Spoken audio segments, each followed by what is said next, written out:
Hi guys, welcome to Sim Raid YT, and today we'll be doing the dungeon map in the Dragon's Lair.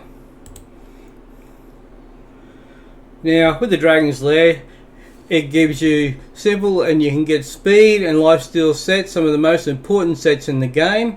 This makes it easier to build a dragon slaying champion team. To get past the first and the second rounds, you will need to be some strong AoE attackers. Then once you get to the dragon boss himself, you will want to place decreased defense and decreased attack debuffs on him, while having healer champions in your team and removing debuffs from your champions. Now Hellraiser's signature skill is Inhale. Hellraiser is the dragon. A passive with a 3-turn cooldown which resets your champion's turn meters and unlocks his Scorch skill for its next attack. Scorch does a lot of damage and places a team-wide stun as well that can't be blocked or resisted, which then in turn gives Hellraisers 2 attacks in a row. Now, also he has a section which is a purple bar in his health.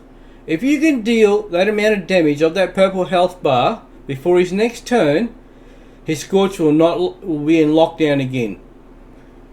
Once you get into the higher levels, if you have champions with poison and HP burn, that will help as well in the harder stages.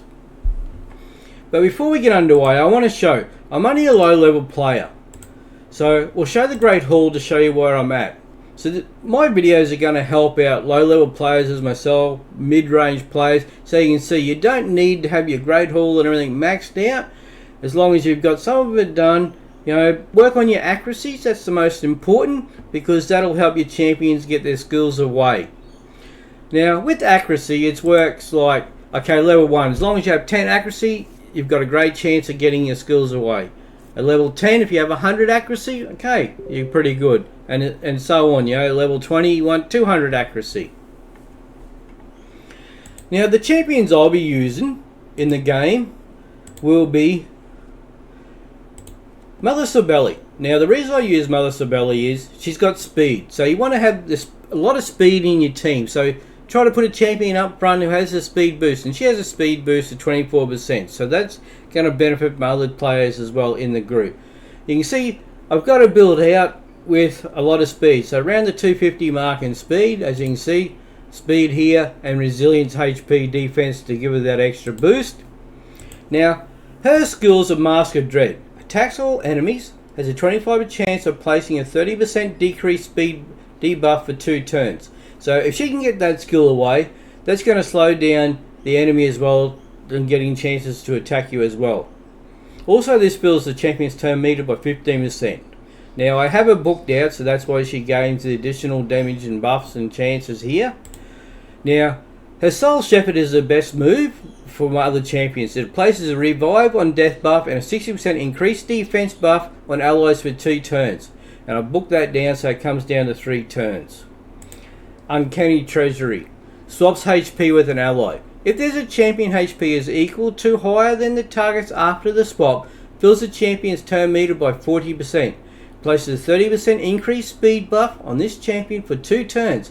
And places a block damage buff on the target ally for 1 turn. If this champion's HP is lower than the target's after the swap, fills the target turn meter by 40%.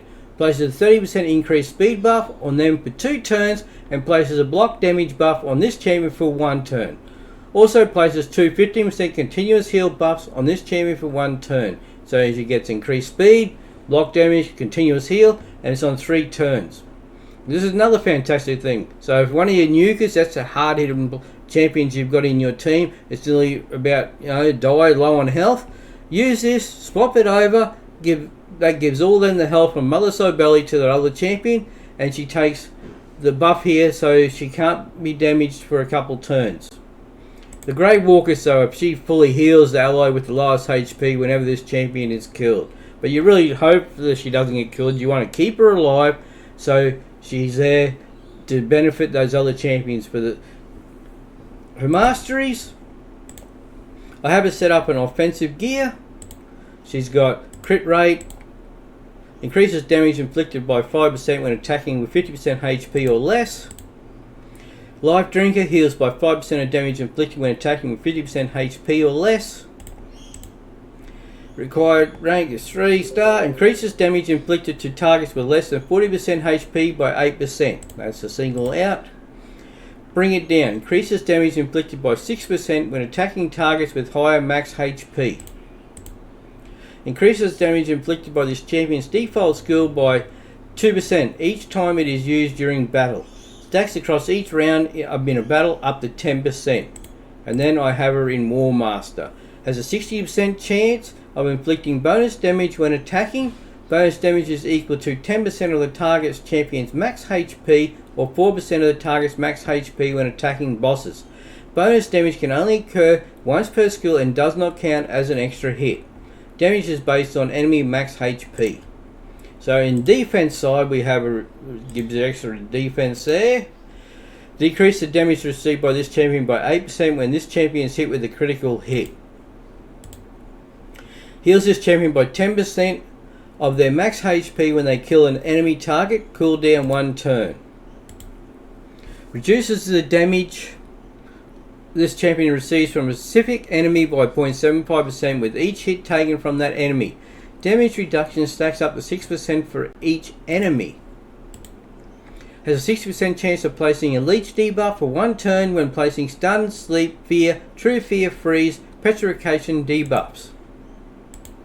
And then has a 20% chance to counterattack an enemy when they apply a stun, sleep, fear, true fear, freeze, petrification debuff on an ally. Cooldown 1 turn. So you can see my stats here. It's speed's the most priority, 247. She has an accuracy of 164. But over time, I've got to keep building the accuracy up higher and higher.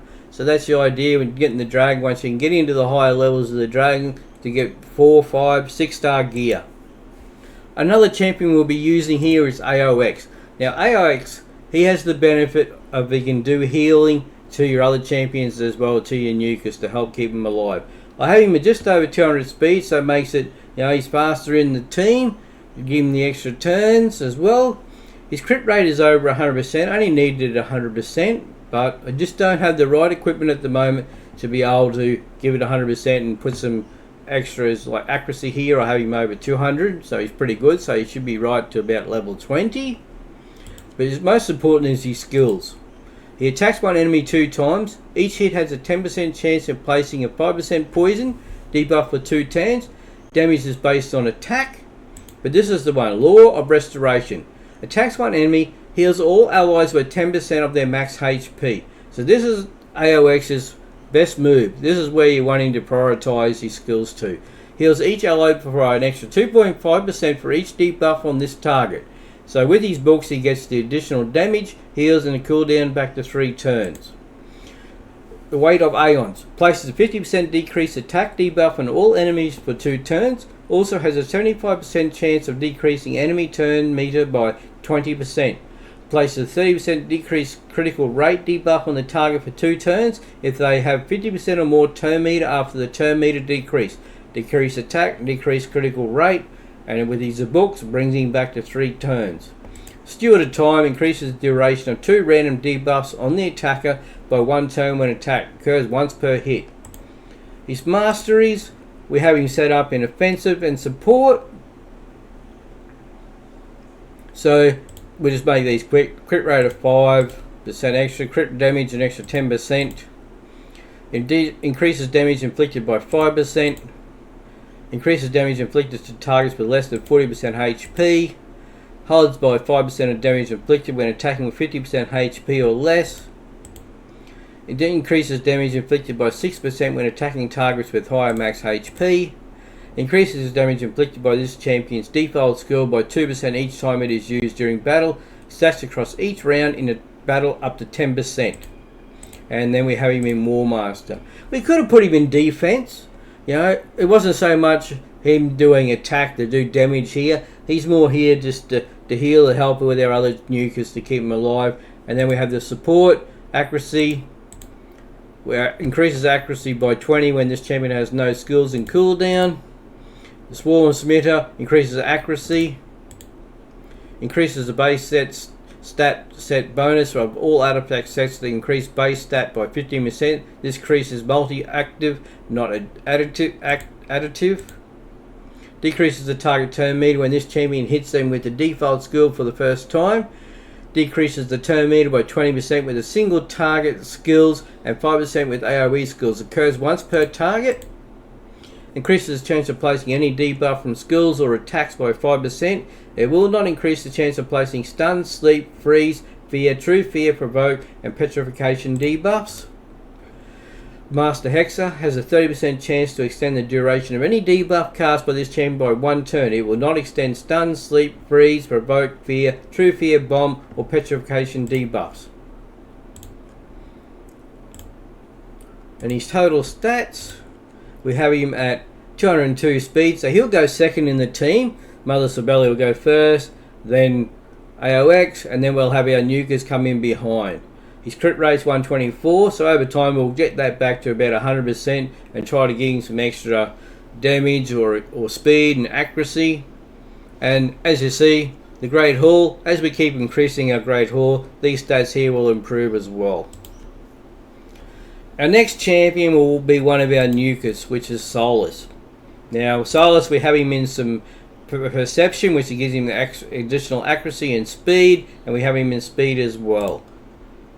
Now, his total stats, we have him at just at 100% crit rate, 102 to be precise, 156 damage, and 190 accuracy. So as we increase that Great Hall in the accuracy, it'll gain additional here, and then we'll focus on crit damage as well. His skills, Bewildering Blow. Attacks by an enemy, has a 35% chance of placing a stun debuff for 1 turn. Damage is based on defense. His Wave of Despair. Attacks 3 times at random. Each hit has a 75% chance to remove a buff.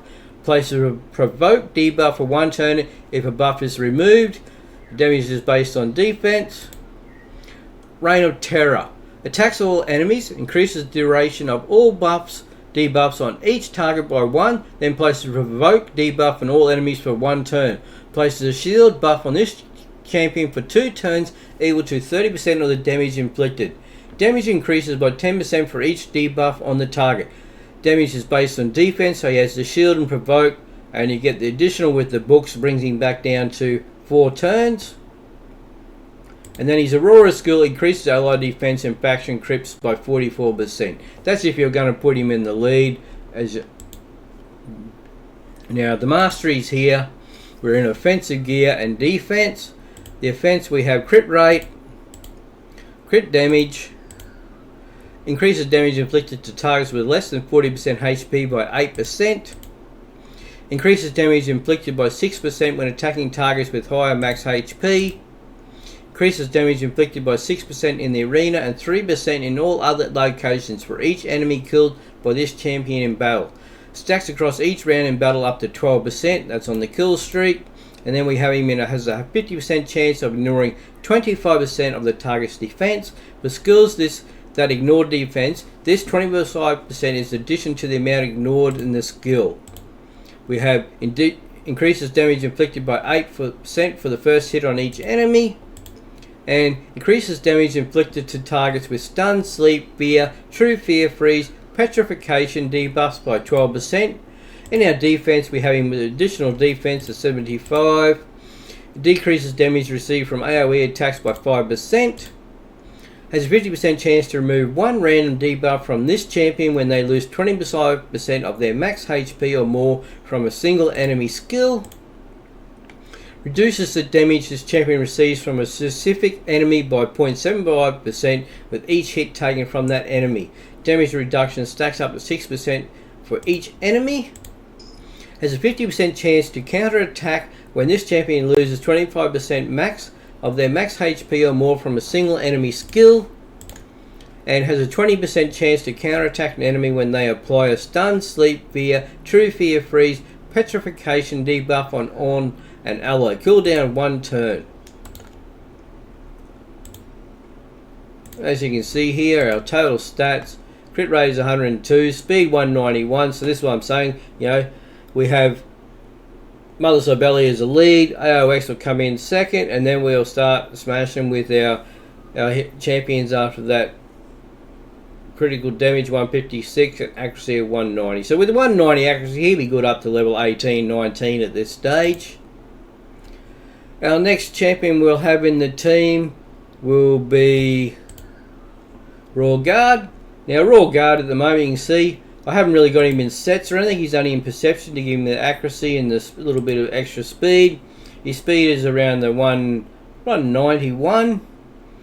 His damage is 154 and accuracy of 209. Now over time we'll keep working on the crit damage to increase that. His skills: Razor Blade has attacks one enemy, has 50% chance of placing a 60% decreased defense debuff for 2 turns, decreases defense. I have him booked out as well. The Takedown attacks all enemies, damage increases according to the enemy max HP. So this is his big move, which he's going to do the most damage on. Damage is based on attack enemy max HP. His Hamstring attacks 4 times at random. Each hit has a 60% chance of placing a 30% decreased speed debuff for 2 turns. Each hit also has a 60% chance of decreasing the target's turn meter by 25%. His Aurora increases ally attack in dungeons by 35%. So sometimes, you know, he'd be a good champion to put in your lead. Now his Masteries, of course, we've got him set into offensive gear to give him that extra attack. And we've got some support on him as well, just to helps him. He's got crit rate of 5%, crit damage at 10%, increases damage inflicted by 5% when attacking with 50% HP or less, heals 5% of damage inflicted when attacking with 50% HP or less, and increases damage inflicted by 8% for the first hit on each enemy. Increases damage inflicted by 6% when attacking targets with higher max HP. Increases damage inflicted by this champion's default skill by 2% each time it is used during battle. Stacks across each round in a battle up to 10%. War Master has a 60% chance of inflicting bonus damage when attacking. Bonus damage is equal to 10% of the target champion's max HP or 4% of the target max HP when attacking bosses. Bonus damage can only occur once per skill and does not count as an extra hit. Damage is based on enemy max HP. Accuracy here, in his pinpoint accuracy, additional 10%. Increases accuracy by 20% when this champion has no skills. So your first move, first attack, you have that additional as well. Increases accuracy by 4% for each enemy alive, stacks up to 16. Has a 5% chance of decreasing the cooldown of a random skill by 1 turn at the start of every turn. Decreases the target turn meter when this champion hits them with the default skill for the first time. Decreases the turn meter by 20% with a single target skill and 5% with AoE skills. Occurs once per target. Increases the chance of placing any debuff from skill or attacks by 5%. It will not increase the chance of placing stun, sleep, freeze, fear, true fear, provoke, or petrification debuffs. Required rank 5 star has a 30% chance to extend the duration of any debuff cast by this champion by 1 turn. It will not extend stun, sleep, freeze, provoke, fear, true fear, bomb, or petrification debuffs. And our other champion which we'll bring into the team will be Cold Heart. Now, with our Cold Heart, we've set her up as a nuker as well, and we've got her in reflex gear. So it gives a 40% chance to random skill to bring it back down, and accuracy. We've got her set up as speed at 157, so she's our slowest. We really need to work and focus on that over time to bring her up higher. Her crit rate is very, very low. It's only at 39. We need to get that at 65% because with her skills, her 65% is already required here, plus the skill will bring it up as what we need. But our crit damage is what here we're really focused on with her. We're at 199 crit damage and 287 accuracy. So at 287 accuracy, she'd be right to go right through to level 25. Wouldn't be a problem at all. We'll have a look at her skills. Attacks 4 times at random. Each hit has a 25% chance of placing a 100% heal reduction debuff for 2 turns. Damage 5% chances extra here. So that gives us 25% extra benefits there. Art of Pain. Attacks all enemies. Has a 30% chance of placing a 50% decrease attack, decrease accuracy debuff for 1 turn. Places a 5% poison debuff for 2 turns if the target is under a heal reduction. And the damage is based on attack. Decrease attack and poison here on 3 turns. But her main power is her Heat Seeker. Attacks one enemy. Decreases the target turn meter by 100%. Has an extra 30% chance of inflicting a critical hit. Damage increases according to the enemy max HP. But this turn meter by 100%, this is what makes Coldheart one of your best void champions in the game. Be able to turn that turn meter back down to nothing, and it's on a 4-turn cooldown. Her masteries, we have her set up in offensive gear, crit rate extra 5%, crit damage 10%, increases damage inflicted by 5% when attacking with full HP. Increases damage inflicted to targets with less than 40% by 8%. Increases damage inflicted by 6% when attacking targets with higher max HP. We've got increases speed by 6 for each enemy killed by this champion. Stacks across each round in battles up to 18. In speed, has a 30% chance of decreasing the cooldown of a random skill by 1 turn if the damage inflicted by a skill exceeds 30% of the target's max HP. Occurs once per turn. Next here, we have increases damage inflicted by 6% in the arena and 3% in all other locations for each enemy killed by this champion battle. Stacks across each round in a battle of up to 12%. Places a shield buff on this champion for 1 turn when this champion kills an enemy. The value of the shield is equal to 50% of this champion's max HP. Occurs once per turn. And then we have crit damage of 20%. I went with flawless for the extra crit damage. In support, we have accuracy at 10. Increases accuracy by 20 when this champion has no skills or cooldown. So that's your first turn. You will get that benefit. Increases accuracy by 4 for each enemy alive. Stacks up to 16. Decreases the target's turn meter when this champion hits them with a default skill for the first time. Decreases the turn meter by 20 when this single target skill and by 5% with AoE skill. Occurs once per target. Has a 30% chance to extend the duration of any debuff cast by this champion by 1 turn. It will not extend stun, sleep, freeze, provoke, fear, true fear, bomb and petrification debuffs. So you can see here our total skills. We have a 157 speed. It's something we want to work on to get higher up. Our crit rate, we need to really get to 65%. So as we get better gear, we'll look at doing that. And our crit damage 199%. So you know this is really, with her main skill, is really going to do a lot of damage when it works. And accuracy of 287, which is fantastic at this stage in the game. Okay, and we'll jump straight into it now, guys. That's how I just wanted to show you everything, how I have it set up, what we do, for these levels, be a low level player to what I can achieve in the game. And where are we up to? I think it's stage 15. So we'll get the battle underway here.